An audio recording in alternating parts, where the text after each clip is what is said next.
मुझे लगता है कि इस बार महागठबंधन की सरकार बनी। एक मुस्लिम का एक बड़ा सेक्शन आज भी आरजेडी के साथ है, बहुत अच्छी स्ट्रेटेजी के साथ है, तो एक अच्छा खासा वोट ला सकते हैं।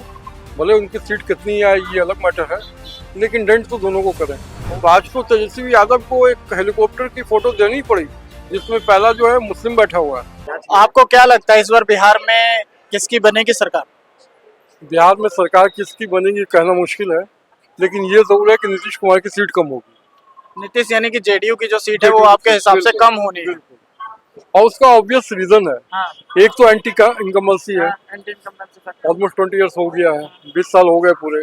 सेकंड ये है कि जो अनएम्प्लॉयमेंट है उसके रेट में कोई कमी नहीं है। दूसरा जो माइग्रेशन है, पलायन जिसको कहते हैं, जिसको प्रशांत किशोर ने एक बड़ा इशू बना दिया है, तो ये सारे इशू कॉम्प्लेक्स हो गए हैं। नीतीश कुमार की पार्टी जेडीयू को इससे निकलने की।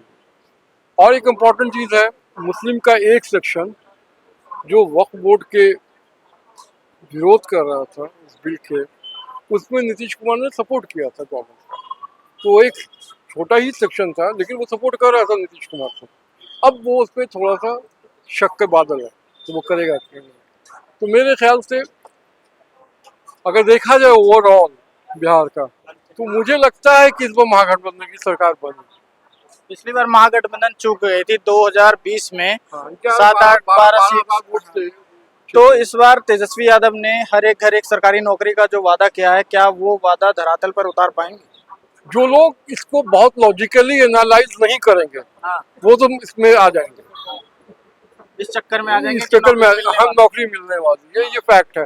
और वैसे लोग हैं, ज्यादा हैं वो, तो वो इस ट्रैप में आ सकते हैं, लेकिन ये फिजिबल है नहीं दुनिया की किसी सरकार के लिए।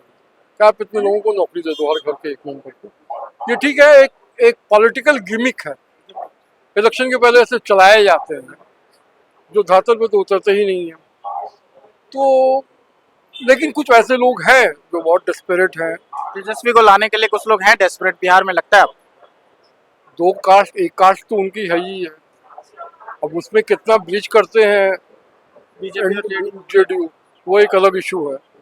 सेकंड ये है कि एक मुस्लिम का एक बड़ा सेक्शन आज भी आरजेडी के साथ है, इसीलिए उन्होंने माइक क्वेश्चन बनाया था।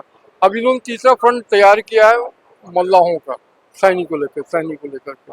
अब ये कितना इफेक्टिव होता है ये कहना मुश्किल है, लेकिन चांसेस मुझे लगते हैं कि 55-45 है, 55 फेवर में जा रहा है महागठबंधन।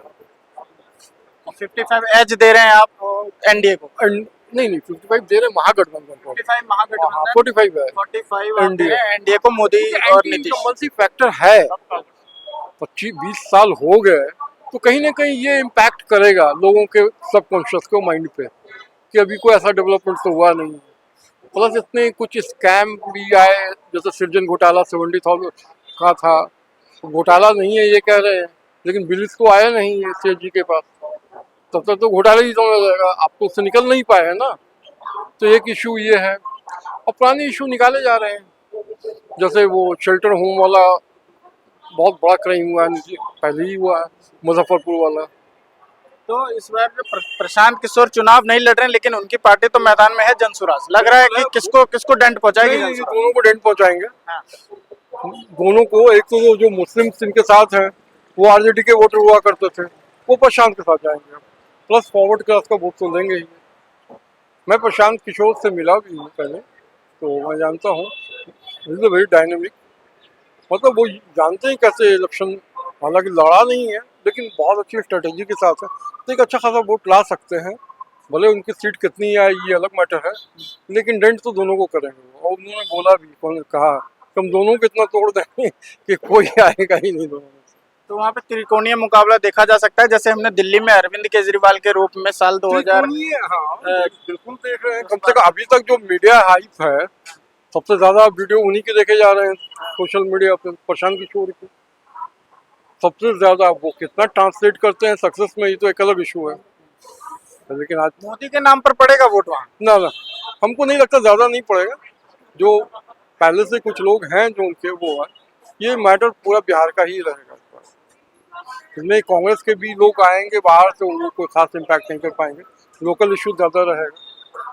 कांग्रेस ने तेजस्वी यादव को और मुकेश सहनी को, एक को सीएम एक को डिप्टी सीएम का ऐलान कर दिया है, ठीक है। तो इससे महागठबंधन को फायदा होता दिख रहा है आपको? बिल्कुल। क्लियर पिक्चर कर दिया उन्होंने हाँ, इन्होंने कि अगर सरकार आएगी महागठबंधन की तो तेजस्वी होंगे सीएम। हाँ, और ये डिप्टी सीएम होंगे मुकेश सहनी। लेकिन अभी कल से जो आ रहा है मीडिया पे, मैं भी ट्विटर पे हूँ और बहुत एक्टिव हूँ, जो आ रहा है मुस्लिम का एक बड़ा सेक्शन जो है वो एक अलग नैरेटिव बना रहा है। वो ये कह रहा है कि मेरे 18% मेरी पॉपुलेशन है और मेरा कोई डिप्टी सीएम नहीं है, और इन 2% से ऊपर है लगभग, और इनको आपने डिप्टी सीएम बना दिया। तो आज तो तेजस्वी यादव को एक हेलीकॉप्टर की फोटो देनी पड़ी, जिसमें पहला जो है मुस्लिम बैठा हुआ है, उसके बाद 2 से 4 लोग बैठे हुए, उससे मुस्लिम को सबसे फ्रंट पे लाया गया। कल बहुत बैकलैश हुआ ये। तो पप्पू यादव भी कह रहे हैं कि एक अल्पसंख्यक तो होना चाहिए। हाँ, पप्पू यादव तो बहुत मैच्योर पॉलिटिशियन है, और लेकिन ये है कि अभी तक तो डिक्लेयर नहीं हुआ है। अगर ये डिक्लेयर करते किसी मुस्लिम का नाम तो पोलराइजेशन ज़्यादा हो जाता, बीजेपी भी इसको कैश कराती। इधर ये नहीं किया है तो इधर मुस्लिम जो हैं कि वो प्रोटेस्ट कर रहे हैं, पूरा सोशल मीडिया भरा पड़ा है, तो ये तो है। क्या नाम हुआ आपका? मेरा नाम मंटू सिंह है। बिहार में इस बार क्या लग रहा है आपको, कौन जीतेगा? सर हम लोग तो सपोर्ट जन स्वराज के ही कर रहे हैं, प्रशांत किशोर। प्रसाद किशोर। उनको और जेडीयू वालों को भी मौका दिया गया था, सबको मौका दिया। ये नया नेता है तो इनके भी मौका दिया जाए। लेकिन प्रशांत किशोर तो चुनाव नहीं लड़ रहे हैं। इनके जो विधायक लोग हैं वो भी तो लड़ रहे हैं। उन्होंने जो जिन लोगों को प्रत्याशियों को दिया है वो लोग लड़ रहे हैं। जी हाँ, अगर वो जीतेंगे तो वो विधायक बनेंगे। तो फिलहाल आपके हिसाब से प्रशांत किशोर पर आपका भरोसा है, ना कि तेजस्वी यादव पर? नहीं, प्रशांत किशोर पर फुल भरोसा है। हाँ जी, पूरा बहुमत से आएगा। जेडीयू बीजेपी नहीं नहीं। नहीं, नाखुश हैं आप? क्या काम ऐसा है जिससे नाखुश हैं? नाखुश का मतलब नहीं है, जैसे वो नया नेता आया तो एक बार उसको भी मौका दिया जाए। जो आप वो बात बोल रहे हैं, इसलिए सोचते हैं कि चलो इनको। वो कह रहे हैं पलायन रोकूंगा, युवाओं को रोजगार दूंगा, उसको आप मान रहे हैं कि अगर उनकी सरकार बनती है तो वाकई में वो ऐसा करेंगे? वाकई में ऐसा करेंगे, वो रोजगार देंगे। एक बार तो मौका उनको भी दिया जाए, अब देखते हैं। 5 साल की तो बात है, नहीं दिए तो कोई बात नहीं। कुछ लोग कह रहे हैं कि वो खाली वोट काटेंगे। नहीं नहीं सर, ऐसा कुछ नहीं है, वोट काटने नहीं आया। बहुत ही पुराना नेता है वो भी, आज का नहीं, बहुत पहले से। कई लोगों को जिता चुके हैं, ममता बनर्जी दिल्ली में, केजरीवाल, साउथ इंडिया में भी कई लोग। मोदी जी को भी जिताने में हाथ उनका ही है। हाँ, तो लग रहा है आपको कि इस बार प्रशांत किशोर की सरकार बनने वाली है वहाँ उनकी पार्टी? जी जी बिल्कुल, बिल्कुल सर। और तेजस्वी यादव कह रहे हैं कि हर एक घर में एक सरकारी नौकरी दूंगा, क्या इसको आप कैसे देखते हैं? ये सब झूठ है। जब लालू यादव ही नहीं दे पाए हैं तो ये तेजस्वी यादव क्या दे पाएंगे? जब उनका बाप नहीं दे पाएंगे तो ये क्या दे पाएंगे? ये सब झूठ बात है सर। बस मैं इतना ही कहना चाहता हूँ।